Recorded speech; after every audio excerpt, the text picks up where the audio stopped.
गजाननं भूतगणादिसेवितं कपित्थजम्बूफलचारुभक्षणम् उमासुतं शोकविनाशकारकं नमामि विघ्नेश्वरपादपङ्कजं नमामि विघ्नेश्वरपादपङ्कजं मङ्गलं भगवान् विष्णु मङ्गलं गरुडं ध्वज मङ्गलं पुण्डरीकाक्ष मङ्गलाय तनोहरि। बोलो सियावर रामचंद्र की जय, पवन सुत हनुमान की जय, चारों भैयन की जय, अपने अपने गुरु गोविंद की जय। सीताराम।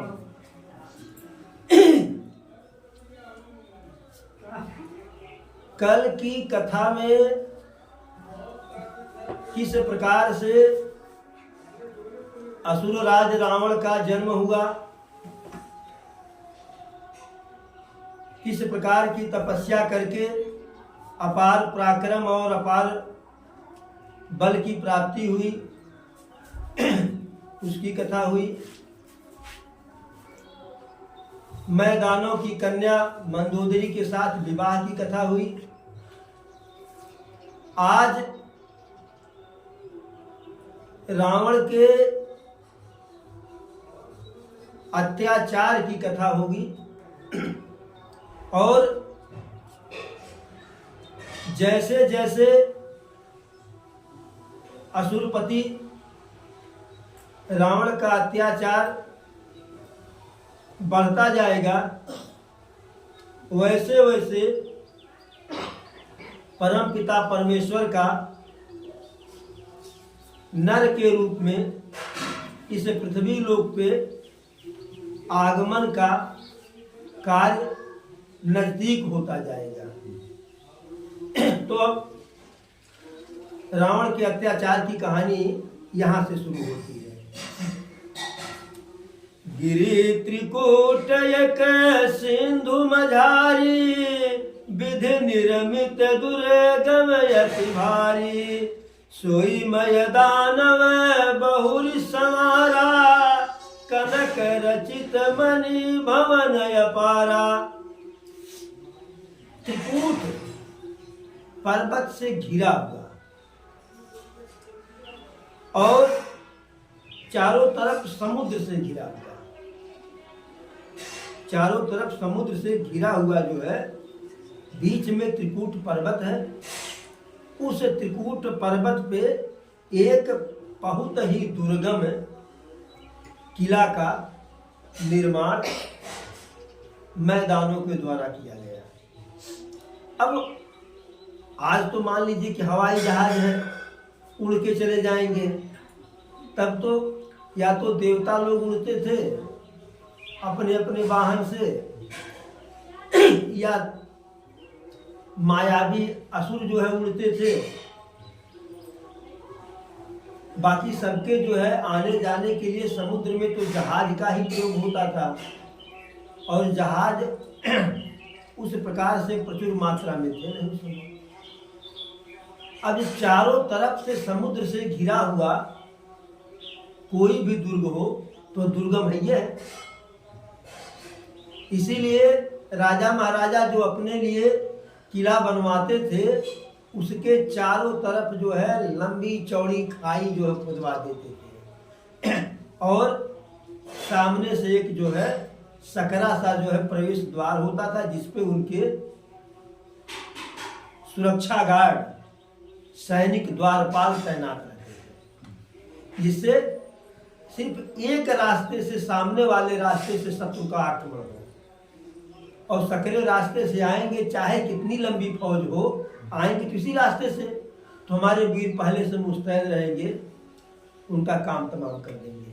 तो इस प्रकार से चारों तरफ समुद्र से घिरा हुआ त्रिकूट पर्वत के ऊपर एक दुर्ग का निर्माण मय दानव के द्वारा किया गया। कनक रचित मणि भवन अपारा, उस दुर्ग को, हालांकि लोग कहते हैं विश्वकर्मा जी ने उसका निर्माण किया था, लेकिन विश्वकर्मा जी निर्माण तो कर दिए, लेकिन मैं दानव उसको बहुत अच्छी प्रकार से संवार दिया था। जैसे घर कितना भी बढ़िया बन जाए, लेकिन जब तक घर में आकर के घर वाली यानी गृहिणी आकर के उसको सजाती नहीं, तब तक उसका सजावट पूरा नहीं होता है। इसीलिए घर वाली को गृहिणी भी कहते हैं। बड़ी बड़ी बिल्डिंग बन गई तो वह घर नहीं है। जब तक घर में स्त्री नहीं आएगी तब तक वह एक भवन है, बिल्डिंग है। लेकिन घर वह तभी होगा कि जब उसमें नारी का वास होगा, नारी रहेगी। तो मैं दानव उसे जो है बहुत कायदे से संवार दिया, और जो संवार दिया तो कैसा हुआ, भोगावती जैसे यही कुलवासा, अमरावती जैसे शक्र निवासा। जैसे भोगावती यानी नाग कुल के जो है, नागराज के रहने के लिए पाताल लोक, या देवेंद्र के रहने के लिए, देवताओं के रहने के लिए स्वर्ग लोक, उस प्रकार से। अब उस प्रकार से भी नहीं, उससे भी आगे, तिन्हते अधिक रमयति बंका, जग विख्यात नाम तहि लंका। उससे भी और अधिक बंका यानी और सुंदर, और उसका संसार में नाम जो है प्रसिद्ध है। नाम क्या है, सोने की लंका।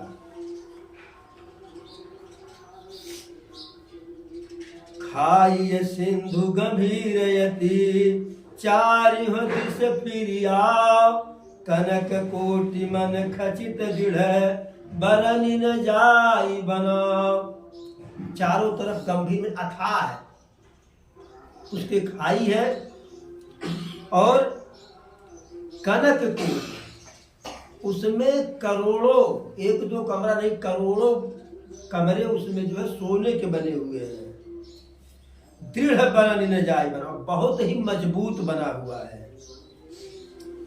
और बना किस लिए है, हरि प्रेरित जेहि कल्प जोई, जातु धान पति होय, सूर प्रतापी अतुल बल, दल समेत बस सोई। जो सोने की लंका बनी हुई है, उस सोने की लंका में रहेगा कौन, रहने वाला कौन है, रहता कौन है, जिस कल्प में जो भी असुरों का, राक्षसों का धीराज होता था, राजा होता था, वह हर कल्प में जो भी जिस समय होता था, वह जो है उस सोने की लंका में जाकर के अपना डेरा डंबर लगाता था। लेकिन अभी फिलहाल के लिए जब रावण का जन्म हुआ, उसको वरदान प्राप्त हुआ, तो वहां कुबेर जी रह रहे थे। रहे तहां निशिचर भट भारे, ते सब सुरन समर संघारे। अब तह रही शक्र के प्रेरे, रक्षक कोटि जक्ष पति केरे। तो वहां निशाचर रहते ही थे, लेकिन बहुत ज्यादा बड़ी मात्रा में रहते थे, विशालकाय। लेकिन ते सब सुरन समर संहारे, उन राक्षसों को देवता लोग युद्ध में परास्त करके उस पर अपना कब्जा कर लिए। और कुबेर जी को जो है समर्पयान की, कुबेर जी आप देखभाल कीजिए, क्योंकि धन के मालिक है कुबेर जी है, तो सोना उन्हीं हिस्से में गया। अब तह रहे शक्र के प्रेरे, रक्षक कोटि जक्ष पति केरे। अब वहां कुबेर के यक्षगण, करोड़ों यक्षगण जो है वहां उसकी सुरक्षा में रहते थे।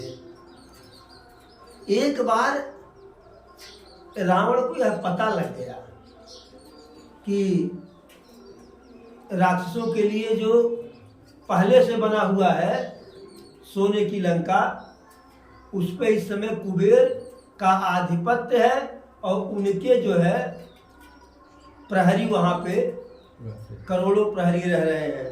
फिर हुआ क्या जो है, एक बड़ी लंबी सेना तक को तैयार किया और चारों तरफ से घेर लिया लंका को।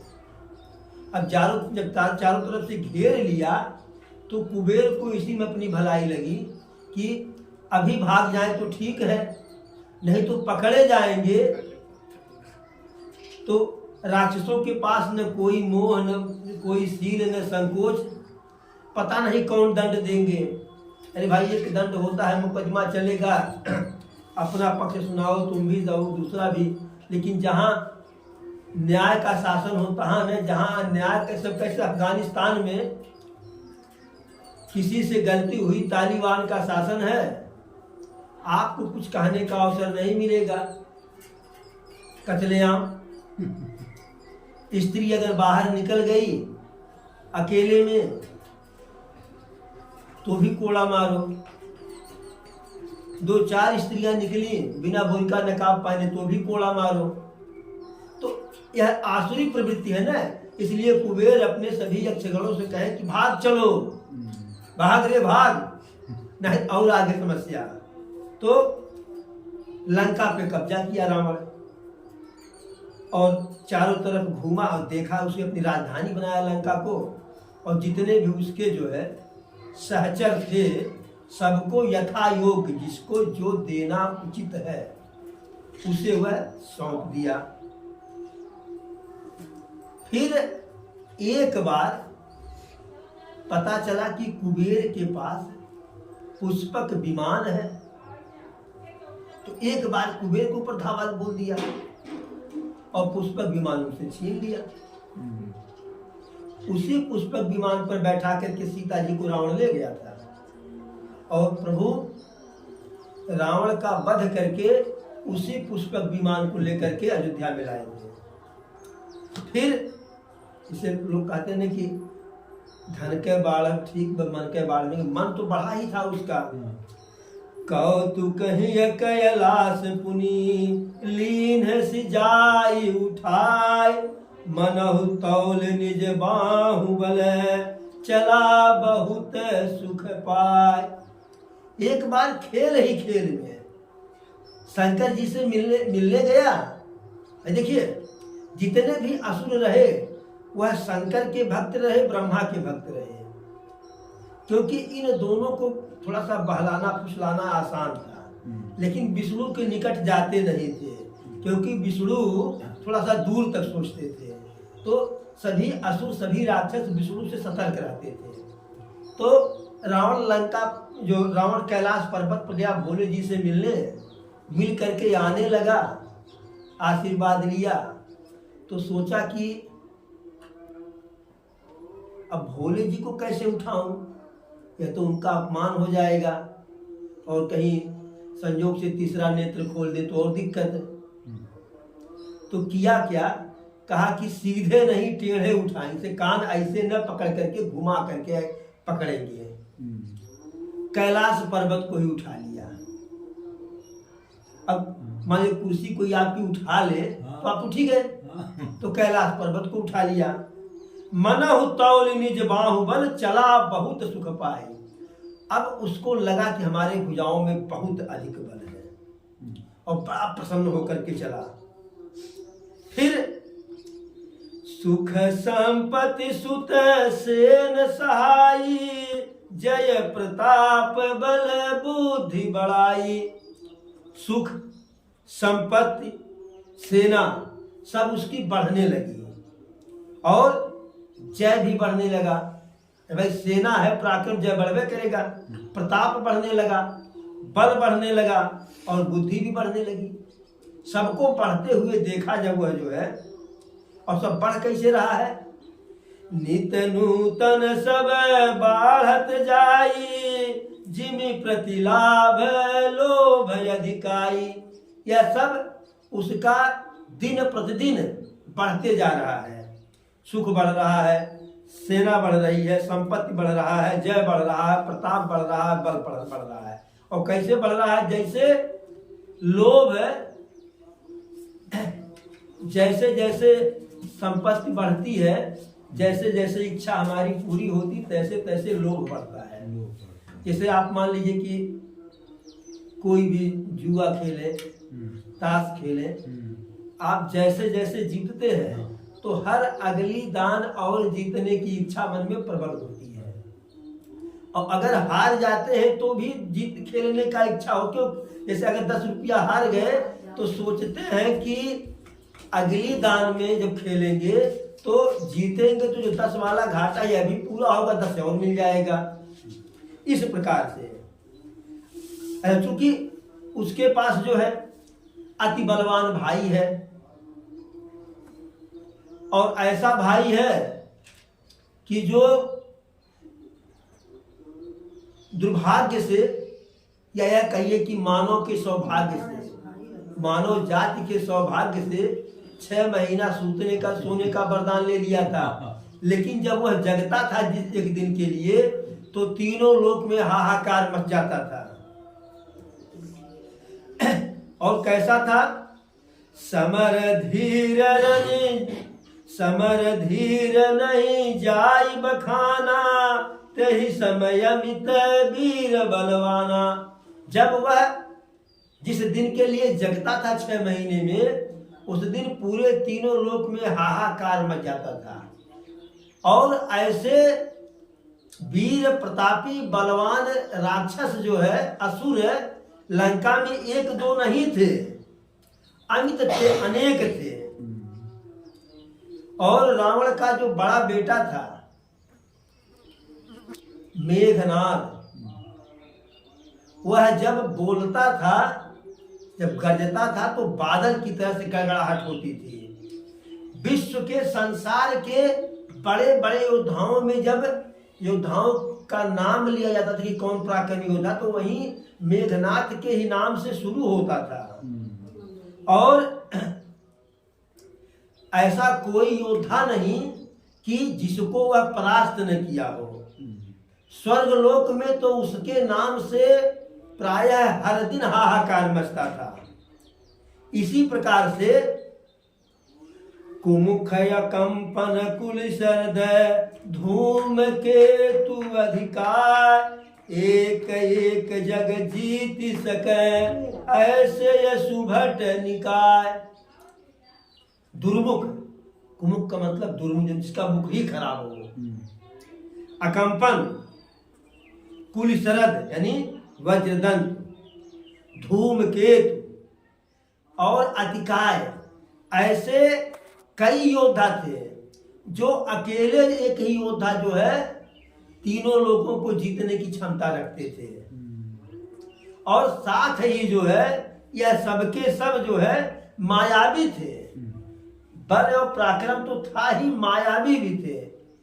दिन में रात कर देते थे, रात में दिन कर देते थे। उस ऊपर से पानी का वर्षा, खून का वर्षा, बालू का वर्षा, किसी के आंख की रोशनी गायब कर देना, किसी का वेश बना लेना। और साथ ही साथ सपने हो जिनके धर्म न दाया, उनके पास सपने में भी न धर्म था न दया था। रावण एक बार जो है अपने सभी पूरे परिवार को देखा, जो है पूरी सेना को देखा, तो बोला क्या? कहा कि हमारे शत्रु मानव तो रह नहीं गए, देवता ही हमारे शत्रु हैं। और देवताओं का बल क्या है? जो ऋषि मुनि यज्ञ करते हैं, हवन करते हैं, पूजा करते हैं, उससे जो उसमें आहुति डालते हैं या जो उसमें उनका भाग लगाते हैं देवताओं का, यही उनका देवताओं का भोजन है। और इसी को खा करके वह बलवान होते हैं। और बड़े चालाक हैं देवता, वो कभी जो है सामने से युद्ध करते नहीं हैं। अगर शत्रु देखते हैं प्रबल है तो भाग जाते हैं, लेकिन इनसे कभी सावधान, मैंने कभी भी क्या कहते हैं, उसको क्या कहेंगे कि निश्चिंत होने की आवश्यकता नहीं है, क्योंकि सावधानी हटी तो दुर्घटना। अब तीन देवताओं को पराजित कैसे किया जाए? तो रावण ने अपने लोगों से, अपने सारे समूह के लोगों से कहा कि तेन कर मरन एक विधि होई, कहूँ बुझाई सुनहु अब सोई, द्विज भोजन मख होम सराधा, सब कह जाई करहु तुम बाधा। देवताओं की मृत्यु कैसे होगी? वह कमजोर कैसे होंगे, निर्बल कैसे होंगे? जो ब्राह्मण ऋषि मुनि होम करते हैं, श्राद्ध करते हैं, जा करके सबके होम और श्राद्ध में बाधा पहुंचा दो, यज्ञ न करने पावे। जब यज्ञ नहीं करने पाएंगे तो भोजन नहीं मिलेगा, भोजन नहीं मिलेगा तो अपने आप दुबले पतले हो जाएंगे, और जब कहीं कोई आश्रय नहीं मिलेगा तब वो हमारे पास, हमारे शरण में आएंगे। तब हम भली भांति सोच विचार करके कि इनको मार दिया जाए कि छोड़ दिया जाए, बोल तेरे साथ क्या सलूक किया जाए, तब हम ऐसा करेंगे। क्षुधा छीन बलहीन सुर, सहज ही मिली है आय, तब मारी हूं कि छाड़ी हूं, भली भांति अपनाए। स्वभाव से ही जब उनको भोजन नहीं मिलेगा तो वह बलहीन, शरीरहीन, कमजोर आकर के हमसे मिलेंगे, तब उस समय हम विचार करेंगे कि इनको मारा जाए कि छोड़ा जाए। बहुत कायदे से सोच विचार करके हम निर्णय करेंगे। मेघनाथ को बुलाया और उसके मन में बैर, ईर्ष्या लोगों के प्रति भर दिया कि जो भी योद्धा, जो भी देवता या कोई भी राजा जिसके अंदर कहीं भी किसी भी कोने में लड़ने का अभिमान बचा हो, जाकर के पहले उसे परास्त करो, उसको कहो हमारी अधीनता स्वीकार करे।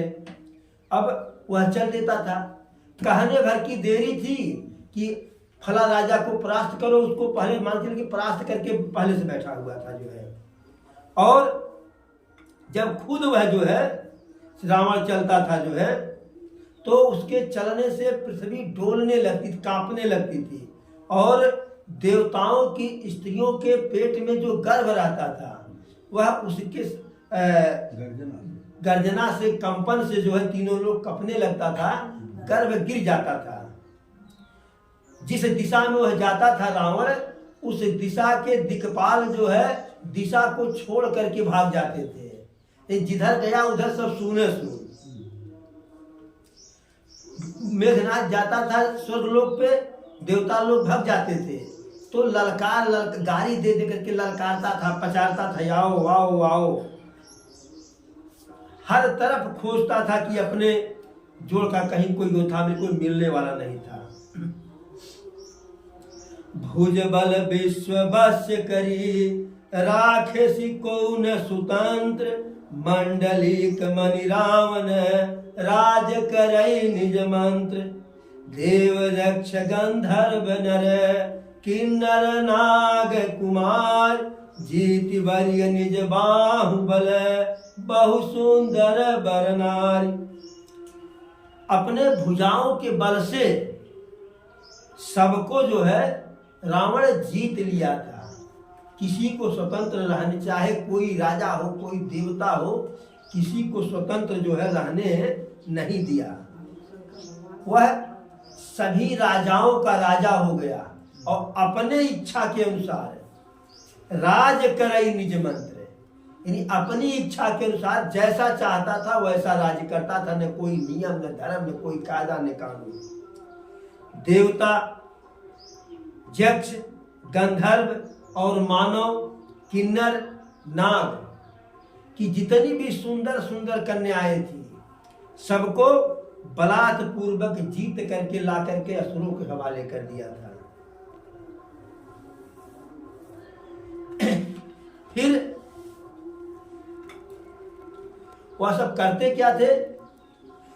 जेहि विधि होई धर्म निर्मूला, सो सब करहि वेद प्रतिकूला, जेहि जेहि देश धेनु द्विज पावै, नगर गांव पुर आग लगावै। शुभ आचरण कतहु नहीं होई, देव विप्र गुरु मानन कोई। नहीं हरि भगत जप जग जाना, सपन हो सुनिए न वेद पुराना। रावण के राज्य में हर कार्य वही होता था कि जिससे धर्म नष्ट हो जाए, धर्म समाप्त हो जाए। वेद जो कहता था जिस रास्ते पर चलने के लिए, उसके प्रतिकूल रास्ते पर ही जो है वह सबको चलाता था। जहां जहां गाय, ब्राह्मण इत्यादि को पाता था, पूजा पाठ करने वाले ऋषि मुनि को, उस गांव उस पुरवे को आग लगा देता था। कहीं भी शुभ आचरण अच्छा कार्य कहीं भी होने नहीं पा रहा था। न तो देवता का कोई मान सम्मान था, न ब्राह्मण का कोई महत्व था, न गुरु का महत्व था। विष्णु जी के भक्त, प्रभु के भक्त कहीं सपने में भी जो है उसके भय के कारण जो है न तो यज्ञ करने पाते थे, न तो कोई वेद पुराण का पाठ कर सकता था। हुआ कैसा? जप जोग विरागा, तप मख भागा, श्रवण सुनई दस सीसा, आपन उठ धावई रहय न पाव, धरि सब घालई खीसा। अस भ्रष्ट अचारा भा संसार, धर्म सुनिय नहीं काना, तेहि बहुविधि त्रासई देश निकास, जो कह वेद पुराण। यानी जप, योग, वैराग्य, तप, यज्ञ कहीं भी अगर रावण सुन लेता था अपने कान से कि वहां हो रहा है, तो आपन उठ जावे, स्वतः किसी इंतजार नहीं करता था फलाने जाएंगे, स्वतः जो है गदा लेकर के उठ जाता था, चल देता था वहां पे। धरि सब घालय खीसा, जो यज्ञ करते थे उनके बालों को जो है क्या कहते हैं, व्यास के यज्ञकर्ता के बालों को पकड़ करके घसीटता था, यज्ञ को विध्वंस कर देता था। अस भ्रष्ट अचारा भा संसारा, ऐसा लोग उसके असुरों का आचरण भ्रष्ट हो गया था कि धर्म सुनिए नहीं काना, कान में वह लोग धार्मिक बात सुनने के लिए तैयार नहीं थे। अगर कहीं कोई इस प्रकार का बातचीत करता भी था जो है, तो उसे नाना प्रकार से त्रास देते थे, दंड देते थे, देश से निकाल देते थे। बरनिल जाई अनीत, घोर निशाचर जो करई, हिंसा परयति प्रीत, तिनके पाप है कवन मति। उन जैसा अत्याचार वह करते थे असुर रावण के दिशा निर्देश में, उसका वर्णन भी नहीं किया जा सकता है। क्यों? क्योंकि जिनका हिंसा पर भी, दूसरे को कष्ट पहुंचाने में ही जिनको मजा था, जिनको प्रेम है, तो उनके पाप का क्या वर्णन किया जाए। रावण तो अपने राज्य में ऋषि मुनियों को हवन यज्ञ करने पर टैक्स लगा दिया था, कर से लगाया क्यों था? वो तो जान ही रहा था कि कर नहीं दे पाएंगे भाई, जिसके पास कुछ नहीं वो कर कहां से देगा। तो वह यज्ञ कर रहे थे, अपने सेनापति को आदेश दिया कि जो यज्ञ कर रहे हैं ऋषि मुनि उनसे कर लो, कर नहीं है पकड़ के लाओ, कर के रूप में अपना जो है खून ही दें। ऐसे बहुत से ऋषि मुनियों के शरीर से खून निकाला गया। जो स्वस्थ थे वह तो जीवित रहे, लेकिन जो अस्वस्थ थे वो मर गए और कुछ डरबस भाग गए। तो जो भाग गए, रावण को उनसे बड़ी दिक्कत थी, क्योंकि भाग करके दूसरे राज्य में चले गए तो वहां वह हवन कर लेंगे, देवताओं को मिल जाएगा भोजन। वह तो इसलिए किया था कि जिससे लोग जो है यज्ञ करना ही छोड़ दें। वही खून जब बड़े प्रचुर मात्रा में निकल गया तो यह हुआ कि अब इतना अधिक खून हो गया, अगर इसको कहीं ट्रांसफर नहीं किया जाएगा, यहाँ से कहीं हटाया नहीं जाएगा तो लंका का वातावरण दूषित हो जाएगा। तब रावण ने कहा कि रात्रि के अंधेरे में इस खून को ले जाकर के मिथिला में, जनकपुरी में इसको ट्रांसफर कर दो, लेकिन रात के अंधेरे में कोई जानने न पावे। और उन दिनों ऋषि विश्वामित्र मिथिला राज्य के ही सीमा में अपना जो है भगवत भजन करते थे। जब खून को लेकर के जाने लगे वायु मार्ग से, तो उनके जो है शिष्य पूजा पाठ कर रहे थे रात्रि में। जब उनके ऊपर छलक करके कुछ खून की बूंदें गिरी तो विश्वामित्र के पास गए। विश्वामित्र जी आए, देखे, कहे कि खून का गिरना ऊपर से आकाश से बारिश के रूप में, यह शुभ संकेत नहीं है, अशुभ संकेत है। और लगता है कि कोई बहुत बड़ा विप्लव होने वाला। हाँ, वो क्या उसको कहते हैं कि अकाल पड़ने वाला है, कोई बहुत बड़ी आफत आने वाली है। और सही बात वही हुई। खून को ले जाकर के वहाँ मिथिला में नीचे दबा दिया गया। कुछ दिनों के बाद वहाँ अकाल पड़ा, दुर्भिक्ष पड़ा, महामारी पड़ी, हरे भरे खेत सूखने लगे, तालाब पोखरा सब सूखने लगा, यहाँ तक कि नदियों में जल नहीं, उपजाऊ मिट्टी मूसर रिहार बांगर होने लगी। तो जनता त्राहिमाम करने लगी। तो जनक जी प्रजा पालक राजा थे। जनता उनके पास से आई तो अपने कोषाधिकारी से कहे कि राज्य के का जो कोष है उसका जो है द्वार खोल दो। अगर एक भी नागरिक भूख से मरता है तो यह तो हमारे लिए बड़े शर्म की बात हो जाएगी। लेकिन ऋषि मुनियों ने समझाया कि महाराज, समस्या का समाधान यह नहीं है। भाई, अगर राजकोष में तो राज्य के लोग ही तो ला करके देते हैं टैक्स के रूप में, चाहे अनाज दे चाहे धन दे। जब बाहर से नहीं आएगा तो कोष तो खाली हो जाएगा। इसका उपाय किया जाए। तो विश्वामित्र के पास गए। तो विश्वामित्र कहे कि आप धन्य हैं, प्रजापालक हैं, लेकिन आपको जो है साधारण किसान की भांति आप पति पत्नी दोनों को स्वयं हल चलाना पड़ेगा, तब जाकर के बरसात होगा और समस्या का समाधान होगा। क्योंकि वही था कि हल चलाने से सीता जी प्रकट होंगी। तो इस प्रकार का जो है उसका अत्याचार था। अब जो ऋषि मुनि वहां से भाग करके आए थे, वह विश्वामित्र जी से कहे कि समस्या यह है कि हम लोग तो आ गए, जो लंका में फंसे हुए आज नहीं तो कल मरेंगे, आप कुछ कीजिए। तो विश्वामित्र गाध सूत मन चिंता व्यापी, बिन हरि मरहि न निश्चर पापी।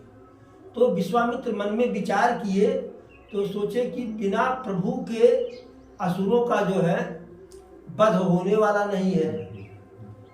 यह कार्य नारद जी को सौंपा जाए।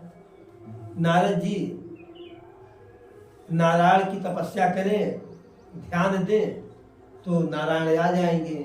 नारद जी कहे ध्यान देने में तो कोई दिक्कत नहीं है, हम तो भक्त ही हैं, लेकिन हमसे एक बड़ी गलती हो गई है। गलती क्या हुई है?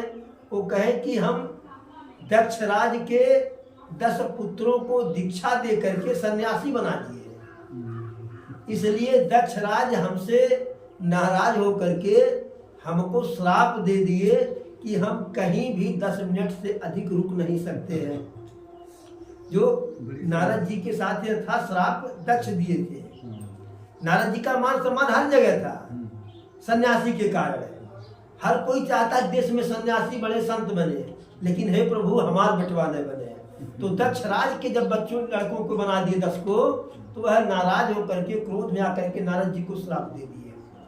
तो बाद में मैंने प्रभु का यो हुआ, अत्याचार कैसा हो गया था। बाढ़ अखल बहु चोर जुआरा, जेलम पट पर धन पर दारा। माँ नहीं मात पिता नहीं देवा, साधुन सन करवा वही सेवा। जिनके यह आचरण भवानी, ते जानहु निशिचर सब प्राणी। अतिशय देखी धर्म कय ग्लानि, परम सभीति धराय कुलानी। गिरि सर सिंधु भार नहीं मोही, जस मोहि गरुड़ एक पर द्रोही। सकल धर्म देखहि विपरीता, कहि न सकई रावण भयभीता। तो बाढ़े खल बहु चोर जुआरा। रावण के लंका में, रावण के समय में पूरे पृथ्वी लोक पर चोर उचक्का बढ़ गए, नीच बढ़ गए। जे लंपट पर धन पर दारा, कि जो दूसरे की स्त्री और दूसरे के धन को छीन लेते थे। न तो माता को मानते थे, न पिता को मानते थे, न देवता को मानते थे। उल्टे साधुओं से, ऋषि मुनियों से सेवा करवाते थे। भाई संत से, ऋषि मुनि से टैक्स लेना सेवा ही तो हुआ ना, सेवा कर। तो भोले बाबा कह रहे हैं पार्वती जी से, जिनके यह आचरण भवानी, ते जाने सब निश्चर प्राणी। हे पार्वती, हे भवानी जी, जिनका आचरण इस प्रकार से हो, वह सबके सब जो है राक्षस हैं, निश्चर हैं। और ऐसी स्थिति में धर्म का इस प्रकार से लोप देख करके सबसे अधिक व्याकुल कौन हुआ? धरा या कुलानी। धरती माता बहुत ही परेशान हुई। क्यों?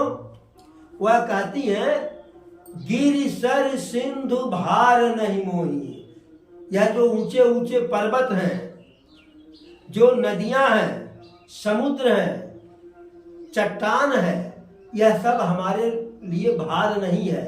इसको तो मैं हंसी हंसी अपने ऊपर लेकर के बाहर कर रही हूँ। लेकिन जस मोहि गरुड़ एक परद्रोही, जो नास्तिक होता है, अधार्मिक होता है, वह हमारे लिए बहुत अधिक जो है, उसका बोझ उठाना, उसे ढोना हमें असह्य हो जाता है। और सबकी स्थिति क्या थी देवी देवताओं का? सकल धर्म देखहि विपरीता, कहि न सकहि रावण भयभीता। सभी लोग रावण को धर्म के विरुद्ध आचरण करते देख रहे हैं, लेकिन कोई भयवश जो है कुछ कह नहीं पा रहा है। तो ऐसे में पृथ्वी माता गाय का रूप धर करके ब्रह्मा जी के पास गई। तो ब्रह्मा जी से पुकार कर रही हैं, सुर मुनि गंधर्वा मिल कर सरभागे विरंची के लोका। सन गो तनुधारी भूमि बेचारी, परम विकल भय शोका। ब्रह्मा सब जाना मन अनुमाना, मोर कछु न बसाई। जाकर तय दासी सोई अविनाशी, हमरे उतोर सहाय। धरनि धरहि मन धीर, कह बिरंची हरिपद सुमिरो। जानत जन की पीर, प्रभु भंजहि दारुण विपति। तो सभी देवी देवता मिल करके ब्रह्मलोक गए। साथ में गौ माता का रूप धारण करके धरती माता भी गई। सबके सब विकल हैं, व्याकुल हैं, दुखी हैं। ब्रह्मा जी सब पहले से जान रहे थे। आखिर बीमारी तो ब्रह्मा जी शंकर जी का दिया हुआ था, पैदा किया हुआ था ना। बीमारी में जैसे डायबिटीज में शुगर तो यही जो क्या कहते शक्कर यही तो खिलाए थे दोनों लोग मिलकर के। ब्रह्मा जी सब जान रहे थे, मन में विचार किए कि इसमें मेरा तो कोई बस नहीं है। बस किसका है? अब तो शरण राख प्रभु। कैसे है कि हे गोविंद राख शरण अब तो जीवन हारे। तो गोविंद का बस है, हे गोविंद राख शरण अब तो जीवन हारे, नाक कान डूबन लागे कृष्ण को पुकारे। तो ब्रह्मा जी कहे कि जिसकी दासी तू है, जिसके अधीन तू है, उसी के अधीन मैं भी हूँ। वही सबके जो है करता धरता रखवाले हैं। अरे वह सरकार है और हम लोग जो है ब्रह्मा जी कहें कि हम हरि और विष्णु सरकार के तीनों अंग हैं। जैसे ब्रह्मा जी व्यवस्थापिका हैं, ब्रह्मा जी व्यवस्थापिका हैं, विष्णु जी कार्यपालिका हैं और शंकर जी न्यायपालिका हैं। यानी ब्रह्मा जी जो व्यवस्था बना देते हैं उसी के अनुसार विष्णु जी सबसे काम ले लेते हैं, सबको वही डिस्ट्रीब्यूट कर देते हैं। और जो ब्रह्मा जी के व्यवस्था के अनुरूप नहीं चलता है उसको भोले बाबा दंडित कर देते हैं अपना तीसरा नेत्र खोल करके।